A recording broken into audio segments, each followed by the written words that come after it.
Hi guys, എന്റെ പേര് ബാസിത്. ഞാൻ കല്ലിങ്ങാട്ടിയിലെ സ്റ്റാഫാണ്. നമ്മൾ ഇന്ന് നോക്കാൻ പോകുന്നത് എഞ്ചിൻ റൂം ക്ലീനിങ്ങിനെ പറ്റിയിട്ടാണ് കേട്ടോ. അതിന് നമുക്ക് ഇന്ന് വന്നിരിക്കുന്നത് വെച്ചാൽ അത്യാവശ്യം ടെസ്റ്റും കാര്യങ്ങളൊക്കെ ഉള്ള ഹാരിയറാണ് വന്നിട്ടുള്ളത്. ഇവിടെ നമ്മൾ ഉപയോഗിക്കുന്ന സൊല്യൂഷൻ എന്ന് പറഞ്ഞാൽ വേർത്തിന്റെ എഞ്ചിൻ റൂം ക്ലീനറാണ് നമ്മൾ ഉപയോഗിക്കുന്നത്. ഫസ്റ്റ് നമ്മൾ ഇതിലേക്ക് ഈ എഞ്ചിൻ റൂമിലേക്ക് ഈ ഒരു സൊല്യൂഷൻ അപ്ലൈ ചെയ്തതിനു ശേഷം കുറച്ച് നേരം വെയിറ്റ് ചെയ്യുന്നുണ്ട്. കാരണം ഇതിന്റെ ടെസ്റ്റും കാര്യങ്ങളും ഇതുമായിട്ട് ഒന്ന് സെറ്റ് ആവാൻ വേണ്ടിയാണ് കേട്ടോ. അതിനുശേഷം വൈപ്പ് ചെയ്യുന്നതിന് പകരം നമ്മൾ എയർ ചെയ്ത് ക്ലീൻ ചെയ്താണ് ചെയ്യുന്നത്. അപ്പൊ എങ്ങനെയാണ് ഈ ഒരു വർക്കും കാര്യങ്ങളും നമുക്ക് നോക്കിയാലോ.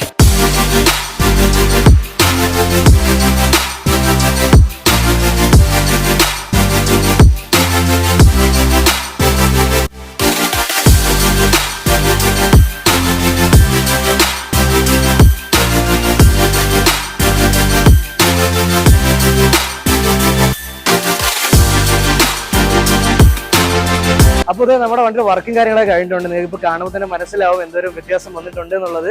അപ്പോൾ വീഡിയോ ഇഷ്ടപ്പെട്ടാൽ തീർച്ചയായും ഷെയർ ചെയ്യുക. പുതിയൊരു വീഡിയോ കാണുമായിരിക്കും. ബൈ.